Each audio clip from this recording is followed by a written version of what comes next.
ক্ষমতার কেন্দ্রবিন্দু সবসময়ই সর্বোচ্চ নিরাপত্তার বলয়ে আচ্ছাদিত থাকে। একটি রাষ্ট্রের সরকার প্রধান কোথায় বসবাস করবেন এবং তার ব্যক্তিগত ও রাষ্ট্রীয় নিরাপত্তা কিভাবে পরিচালিত হবে সেটি শুধু সাধারণ প্রটোকলের বিষয় নয়, এর সঙ্গে সরাসরি যুক্ত থাকে রাষ্ট্রের সামগ্রিক স্থিতিশীলতা এবং ক্ষমতার মনস্তত্ত্ব। বাংলাদেশের রাজনৈতিক ইতিহাসের সাম্প্রতিক পরিবর্তনের পর ক্ষমতার কেন্দ্রবিন্দু এবং রাষ্ট্রপ্রধানের বাসভবন নিয়ে সম্পূর্ণ নতুন একটি অধ্যায়ের সূচনা হয়েছে। দীর্ঘদিনের ব্যবহৃত পুরনো গণভবন এখন আর প্রধানমন্ত্রীর বাসভবন হিসেবে ব্যবহৃত হচ্ছে না। ৫ আগস্টের ঐতিহাসিক গণঅভ্যুত্থানের পর সেই চেনা গণভবনকে রূপান্তর করা হয়েছে জুলাই গণঅভ্যুত্থান স্মৃতি জাদুঘরে। অন্যদিকে অন্তর্বর্তীকালীন সরকারের প্রধান উপদেষ্টা ডক্টর মোহাম্মদ ইউনূস তার রাষ্ট্রীয় কার্যক্রম পরিচালনা করেছেন রাষ্ট্রীয় অতিথি ভবন যমুনা থেকে। এই পরিবর্তিত পরিস্থিতিতে দেশে একটি স্থায়ী, নির্দিষ্ট এবং সুরক্ষিত প্রধানমন্ত্রীর সরকারি বাসভবনে শূন্যতা তৈরি হয়েছে। দীর্ঘ নির্বাসন শেষে দেশে ফিরে বর্তমান প্রধানমন্ত্রী তারেক রহমান গুলশানের একটি ব্যক্তিগত বাসভবনে অবস্থান করে রাষ্ট্রীয় দায়িত্ব পালন করছেন। আর এখান থেকে শুরু হয়েছে স্পেশাল সিকিউরিটি ফোর্স বা এসএসএফ এর জন্য এক নতুন এবং জটিল নিরাপত্তা চ্যালেঞ্জ।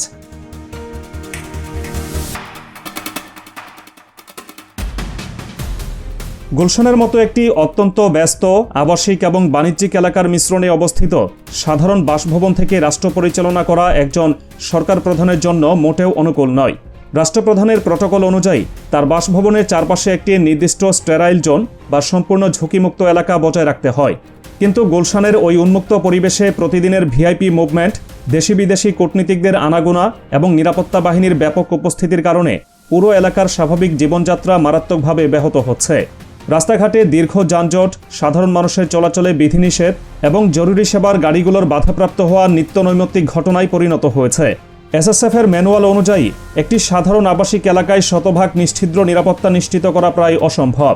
যে কোনো দিক থেকেই অনাকাঙ্ক্ষিত পরিস্থিতি তৈরি হওয়ার ঝুঁকি থেকে যায়। ঠিক এই বাস্তবতাকে সামনে রেখে এবং সরকার প্রধানের দৈনন্দিন রাষ্ট্রীয় কার্যক্রমকে আরও গতিশীল ও সম্পূর্ণ বাধাহীন করতে গৃহায়ন ও গণপূর্ত মন্ত্রণালয় একটি মেগা প্রকল্প হাতে নিয়েছে। এই প্রকল্পের মূল উদ্দেশ্য হল ঢাকার কেন্দ্রস্থলে প্রধানমন্ত্রীর জন্য একটি নতুন, অত্যাধুনিক এবং দুর্ভেদ্য সরকারি বাসভবন ও কমপ্লেক্স নির্মাণ করা।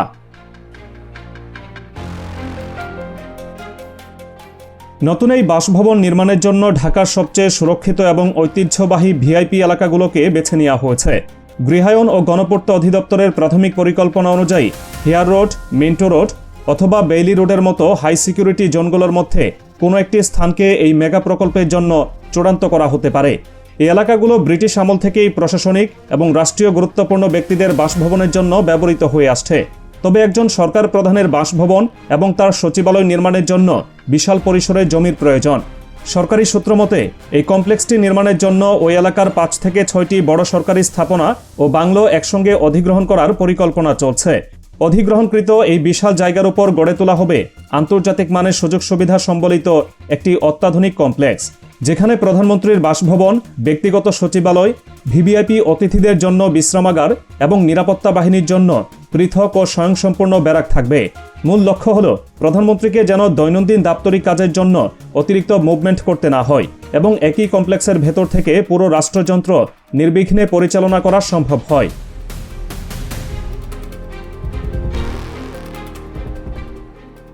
এই নতুন বাসভবন প্রকল্পটির সবচেয়ে আলোচিত এবং কৌতূহলোদ্দীপক দিকটি হল এর ভূগর্ভস্থ নিরাপত্তা অবকাঠামো। আধুনিক বিশ্বের উন্নত দেশগুলোর রাষ্ট্রপ্রধানদের বাসভবনের নিরাপত্তার আদলে এই প্রথম বাংলাদেশে কোনো সরকারি বাসভবনের নিচে তৈরি করা হচ্ছে অত্যাধুনিক বাংকার এবং গোপন সুড়ঙ্গ। এই বাংকারটি সাধারণ কোনো ভূগর্ভস্থ কক্ষ নয়। নির্মাণ পরিকল্পনা অনুযায়ী এটি হবে বড় হামলা এবং শক্তিশালী ক্ষেপণাস্ত্রের আঘাত থেকে সম্পূর্ণ সুরক্ষিত একটি সেফ হাউস। জরুরি পরিস্থিতিতে, যেমন কোনো যুদ্ধাবস্থা, ভয়াবহ প্রাকৃতিক দুর্যোগ অথবা বড় ধরনের অভ্যন্তরীণ অস্থিরতার সময় সরকার প্রধান যেন নিরাপদে অবস্থান করে রাষ্ট্রীয় কমান্ড এবং কন্ট্রোল ব্যবস্থা সচল রাখতে পারেন, সেই লক্ষ্যে এটি নকশা করা হচ্ছে। এই বাংকারের স্বাধীন বিদ্যুৎ সরবরাহ, এয়ার ফিল্ট্রেশন সিস্টেম এবং বাইরের পৃথিবীর সঙ্গে যোগাযোগের জন্য নিজস্ব স্যাটেলাইট কমিউনিকেশন ব্যবস্থা থাকবে। পাশাপাশি সবচেয়ে যে বিষয়টি জনপরিসরে আলোচনার জন্ম দিয়েছে তা হলো এই বাংকারের সঙ্গে যুক্ত গোপন সুড়ঙ্গ বা এসকেপ টানেল। এই টানেলের মাধ্যমে যে কোনো চরম পর্যায়ের মুহূর্তে সরকার প্রধানকে সম্পূর্ণ লোকচক্ষুর অন্তরালে নিরাপদ স্থানে বা কোনো সুরক্ষিত এয়ারবেসে সরিয়ে নেওয়া সম্ভব হবে।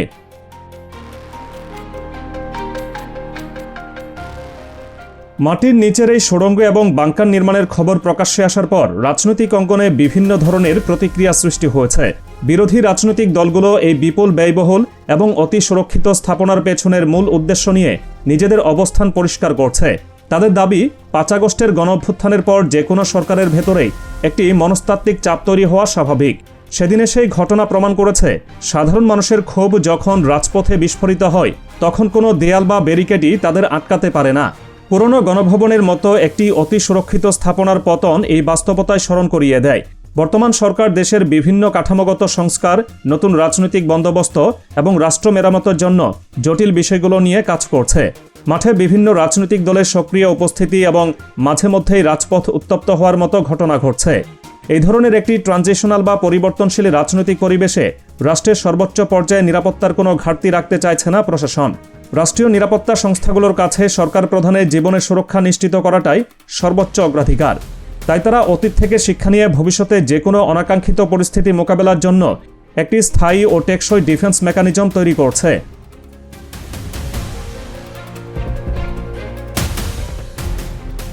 বিশ্বের অন্যান্য দেশের দিকে তাকালে দেখা যায়, রাষ্ট্রপ্রধানদের জন্য বাংকার বা গোপন সুড়ঙ্গ নির্মাণ কোনো বিরল ঘটনা নয়। যুক্তরাষ্ট্রের হোয়াইট হাউসের নিচে রয়েছে প্রেসিডেন্সিয়াল ইমার্জেন্সি অপারেশন সেন্টার বা PEOC, যেখানে 9/11-এর হামলার সময় শীর্ষ কর্মকর্তারা আশ্রয় নিয়েছিলেন। যুক্তরাজ্যে 10 ডাউনিং স্ট্রিট, জার্মানির চ্যান্সেলরি কিংবা ভারতের প্রধানমন্ত্রীর বাসভবন পঞ্চবটিতেও এই ধরনের অত্যাধুনিক এবং পারমাণবিক হামলা প্রতিরোধী বাংকার রয়েছে। আন্তর্জাতিক প্রটোকল অনুযায়ী রাষ্ট্রের প্রধান নির্বাহীর নিরাপত্তা কোনোভাবেই আপোস করার সুযোগ নেই, কারণ সরকার প্রধানের উপর কোনো ধরনের আঘাত সরাসরি পুরো রাষ্ট্রের অস্তিত্ব এবং কাঠামোর উপর আঘাত হিসেবে গণ্য হয়। একটি দেশের স্থিতিশীলতা অনেকাংশে নির্ভর করে তার কমান্ড সেন্টারের নিরাপত্তার উপর। সরকার ও নিরাপত্তা সংশ্লিষ্টরা এই যুক্তিকেই সামনে রাখছেন। তাদের মতে এটি কোনো ব্যক্তিগত বিলাসিতা নয়, বরং রাষ্ট্রের প্রয়োজনে একটি অত্যাবশ্যকীয় দীর্ঘমেয়াদী বিনিয়োগ। ভবিষ্যতে যে কোনো ভূরাজনৈতিক সংকট বা অভ্যন্তরীণ নিরাপত্তার অবনতির সময় এই স্থাপনাটি রাষ্ট্রের মস্তিষ্ক হিসেবে কাজ করবে।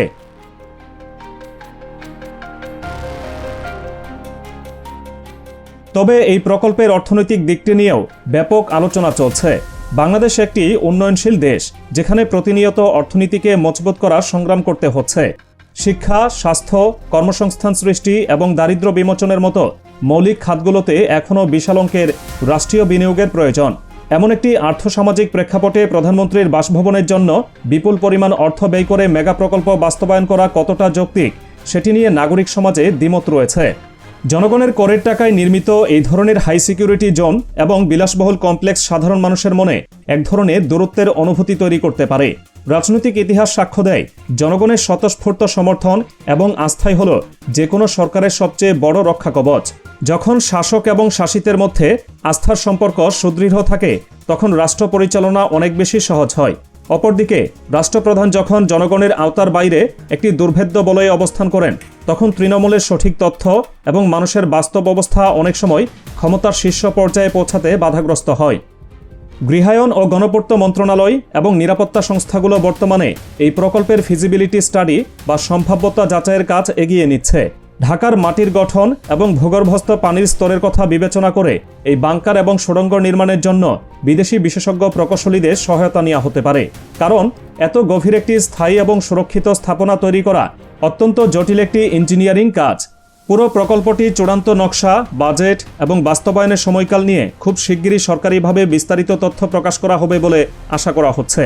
এই রাজকীয় গণভবন এবং তার ভূগর্ভস্থ নিরাপত্তা ব্যবস্থা শেষ পর্যন্ত দেশের রাজনৈতিক সংস্কৃতিতে কী ধরনের প্রভাব ফেলবে তা সময়ই বলে দেবে।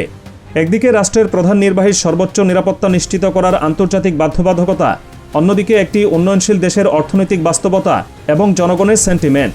এই দুই মেরুর মাঝখানে দাঁড়িয়ে বর্তমান সরকারকে অত্যন্ত সতর্কতার সঙ্গে পদক্ষেপ নিতে হচ্ছে। একটি সুরক্ষিত বাসভবন রাষ্ট্রের জন্য যেমন জরুরি, তেমনি জনগণের সঙ্গে সরকারের নিবিড় এবং বাধাহীন সম্পর্ক বজায় রাখাও সমানভাবে গুরুত্বপূর্ণ। এই প্রকল্পের বাস্তবায়ন বাংলাদেশের রাষ্ট্রীয় প্রটোকল এবং ভিআইপি নিরাপত্তার ইতিহাসে যে একটি নতুন মাইলফলক হতে যাচ্ছে তা নিশ্চিতভাবেই বলা যায়।